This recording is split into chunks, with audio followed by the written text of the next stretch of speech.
So hi guys, your host Kamdos Khushi is back again with part 3 of 1975. I know तुम्हारे पेट में दर्द हो गया होगा सोचते सोचते। वेल टू बी ऑनेस्ट मुझे खुद नहीं पता स्टोरी में क्या होने वाला है। मैंने माइक ऑन किया है, बस मैं बोलने वाली हूँ क्योंकि अब तक भी ऐसे ही रिकॉर्ड हुई है तो आगे भी ऐसे ही होगी। तो अपने कानों में अब लगा लो, दुनिया से हो जाओ थोड़े से दूर और चलो लेके चलती हूँ तुम्हें वापस 1975 में, which is 1975। चलो तो तो रंजन को अभी मीरा याद ही कर रही थी कि उसके साथ बिताए भले ही वो कुछ पल थे, लेकिन वो बहुत खूबसूरत थे। जैसे उसकी जिंदगी को जीने का उसे एक नया रास्ता दे दिया हो उन्होंने, क्योंकि उसकी दादी के जाने के बाद उसका जैसे जिंदगी से भरोसा उठ गया था। लेकिन अब रंजन से इस थोड़ी सी छोटी सी मुलाकात के बाद वो खुश थी। हालांकि उसके जहन में बहुत सारे सवाल थे कि आखिर वो वक्त में वापस कैसे गई, और गई भी तो वो बस रंजन से थोड़े वक्त के लिए ही क्यों मिल पाई। वो यहाँ वापस कैसे आई और ये सब हो क्या रहा है। वो औरत कौन थी जो मीरा को कह रही थी कि तुम क्यों आती हो बार बार, क्यों अपने आप को तकलीफ देती हो बार बार। कुछ समझ नहीं आ रहा था उसे, और यही सवालों के जवाब जानने के लिए उसने डायरी के कुछ पन्ने पलटे। लेकिन ये क्या, इस बार उसने देखा कि पन्नों पर कुछ बदल गया था। उन पन्नों पर बदला था रंजन का एक लेटर, वो आखिरी खत जो रंजन ने मीरा को भेजा जरूर था, लेकिन जिसका जवाब मीरा कभी दे नहीं पाई थी। जिसमें लिखा था, मीरा तुम फिर से मुझसे मिलने आई और मैं फिर से बस कुछ पल के लिए ही तुम्हें अपने पास रख पाया। नहीं पता ये सब खत्म क्यों नहीं होता, नहीं पता कि आखिर ये शुरू क्यों हुआ। बस इतना जानता हूँ कि ये प्यार है हमारा, जो शायद इस दुनिया से परे है, इस दुनिया के वक्त, इस दुनिया की जिंदगी, मौत, इस सब चीज से परे है। तुम हर बार आती हो, हर बार कोशिश करती हो कि कुछ वक्त और रुक पाओ मेरे पास, और हर बार ऐसे ही तुम वापस चली जाती हो। मीरा के लिए ये सब एक शौक से कम नहीं था। उसे समझ ही नहीं आ रहा था कि आखिर वो क्या रहा था ये सब कुछ। और मीरा ने वो डायरी फिर से पढ़ना शुरू किया, लेकिन डायरी वही थी, एकदम सेम, सब कुछ सेम था उस डायरी में। बस बदले थे तो आखिरी कुछ पन्ने, जिसमें लिखा था, मैं फिर से तुमसे मिलने गई थी, फिर से चाहती थी कि कुछ वक्त और तुम्हारे पास रह पाऊं। लेकिन कुछ तो इस वक्त की साजिश थी कि शायद ये मुझे तुमसे मिलने नहीं देना चाहता। लेकिन मैं फिर से जरूर आऊंगी, क्योंकि रंजन मैं तुम्हारे लिए ही तो बनी हूँ। मीरा के लिए ये सब एक बड़ा क्वेश्चन मार्क था अब भी, लेकिन ये सारे सवाल उसके खत्म हुए जब उसने अगला पन्ना पलटा, जिसमें मीरा ने ये लिखा था कि मुझे पता है तुम अभी यही सोच रही हो कि आखिर ये चल क्या रहा है। ये घर, इस घर में तुम हो, अपनी दादी के साथ रहती हो, ये मेरा घर है, यानी कि ये तुम्हारा घर भी है, और मैं कोई और नहीं, तुम ही हो। अब तुम, मुझे पता है, कंफ्यूज हो गई होगी, लेकिन मैं समझाती हूँ जो मुझे कुछ साल पहले ही समझ आया। इस घर में कुछ इशू है। जब बारिश होती है 3 जून को रात के 3 बजे कोई एक टाइम लूप खुलता है, जहां मैं फिर से 1975 में पहुंच जाती हूँ। और जब मैं वहां पहुंच जाती हूँ तो रंजन से वो की आखिरी मुलाकात मैं पूरी करने जाती हूँ। वो मुलाकात पूरी होती है और मैं वापस इस वक्त में आ जाती हूँ। तुम 2025 में हो, लेकिन मैं 1976 से लगातार हर साल 1975 में लौट कर आती हूँ, क्योंकि शायद मेरा प्यार इस वक्त का मोहताज नहीं है। शायद जिसने भी ये दुनिया बनाई है वो जानता है इस बात को। भले ही हमारी कहानी अधूरी ही लिखी है उसने, लेकिन उसे भी चाहत है कि ये कभी तो पूरी हो।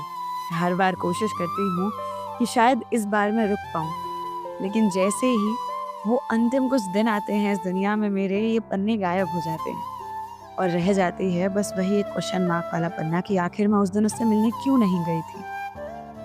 उससे ना मिलने का सिर्फ एक ही रीजन था, इस घर में चला आ रहा एक श्राप। इस घर में एक औरत ने हमारी पूरी पीढ़ियों को ये श्राप दिया था कि किसी की भी प्रेम कहानी पूरी नहीं होगी, क्योंकि जो मेरे पर दादा थे, उन्होंने किसी प्यार करने वाले 2 लोगों को ही नहीं, कई लोगों को अलग किया था। शायद उन सबकी बद्दुआएं मिलकर मेरे सर पर आ गई और मैं चाहकर भी अपनी कहानी पूरी नहीं कर पाती हूँ। लेकिन अगर ये श्राप है, तो मेरा प्यार भी उस श्राप को हर बार हराने की कोशिश करता है। हर बार मैं कोशिश करती हूँ कि शायद इस बार मैं वापस रंजन के साथ रह जाऊँ, लेकिन मैं कोशिश करती रहूँगी। मीरा के लिए ये सब जानकर उसे बहुत अलग लगा, लेकिन अब जैसे उसकी पुरानी सारी यादें लौट आई थी। हर बार वो वापस जाती, रंजन उसका वहीं उसी बेंच पर इंतजार करता। रंजन ने इस टाइम लूप का एक हिस्सा बन के रह गया था और वो भी जानता था कि शायद ये कभी खत्म नहीं होगा, और शायद वो चाहता भी नहीं था कि ये कभी खत्म हो, क्योंकि भले ही वो एक दिन की मुलाकात ही सही, लेकिन खुश था वो मिल तो पाते थे, ऐसे ना कैसे। या शायद रंजन भी किसी डायरी की बदौलत वापस आता था उसी 3 तारीख को 1975 में। वेल, तो ये कहानी मैं यहीं ख़त्म करती हूँ। अगर थोड़े बहुत सवाल बचे हो तो दिमाग की घोड़ी दौड़ा लेना, बिकॉज़ मुझे इतना ही समझ आया। दिस टाइप ऑफ स्टोरी मैंने पहली बार रिकॉर्ड की है, कुछ ऐसा टाइम लूप टाइप। तो मुझे नहीं पता इसका आउटकम कैसा है, just don't know anything, but I hope you guys like it. और अगर ऐसा कुछ पसंद आता है तो मुझे बताना, I will continue this type of stories, otherwise I will continue one story in a week, तुम्हारी जैसी इच्छा। तो मिलती हूँ तुमसे अगली कहानी में। Till then take care and bye bye. अगर तुम्हें कुछ और कहानियाँ ऐसी ही इससे रिलेटेड लगती हैं तो तुम मुझे भेज सकते हो नहीं, कहानियाँ भी मत भेजना, सॉरी थ्योरीज भेज सकते हो।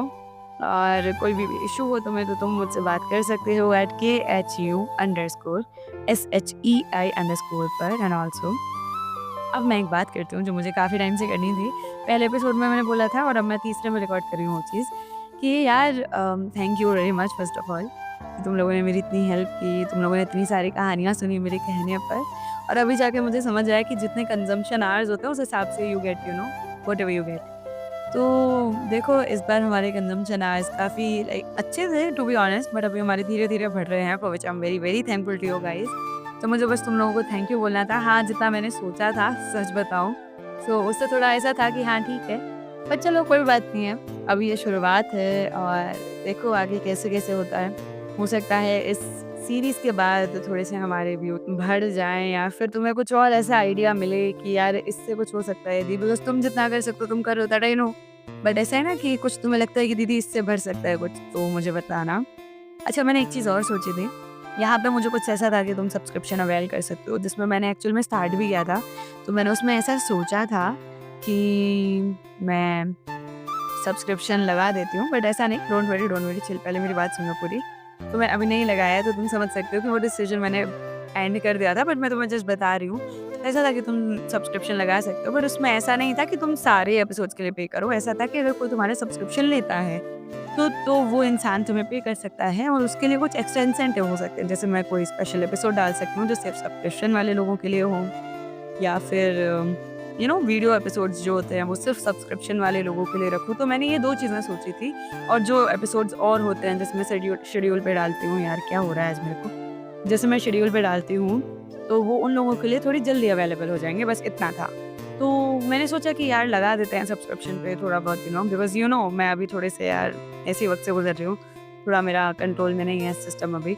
तो मैंने यही सब सोचा था। देन मैंने सोचा कि यार फिर सबको लगेगा कि जो सब्सक्रिप्शन वाले हैं उन्हें थोड़े एक्स्ट्रा बेनिफिट्स मिल रहे हैं, या ये है वो है, बिकॉज़ ज़्यादातर तुम में से यार स्कूल वाले लोग हो, तो तुम कहाँ से पैसे लाओगे हमें? फिर मैंने सोचा था कि ₹250 लगाते हैं, सबसे मिनिमम वही था। मैंने कहा कि ₹250 ठीक है, जो लोग अवेलेबल कर सकते हैं, कर सकते हैं। है ना? उसमें कोई इश्यू भी नहीं रहता है।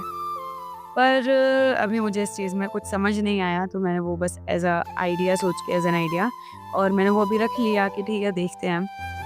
बट देखो, अभी अब तुम मुझे बता सकते हो, तुम बताना।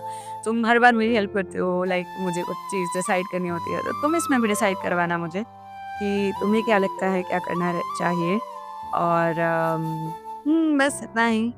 और तो कुछ आज ऐसा कुछ खास हुआ नहीं। तुम मुझे बताना अगर तुम्हारे पास कुछ अच्छे फ़नी इंसिडेंट्स हो तो। चलो फिर मिलती हूँ तुमसे अगली कहानी में। Till then take care and bye bye. और you can always come to me if you have any problem. क्या बोल रही थी मैं भाई? हाँ, @KHU_SHEI_ में। चलो ओके, बाय बाय।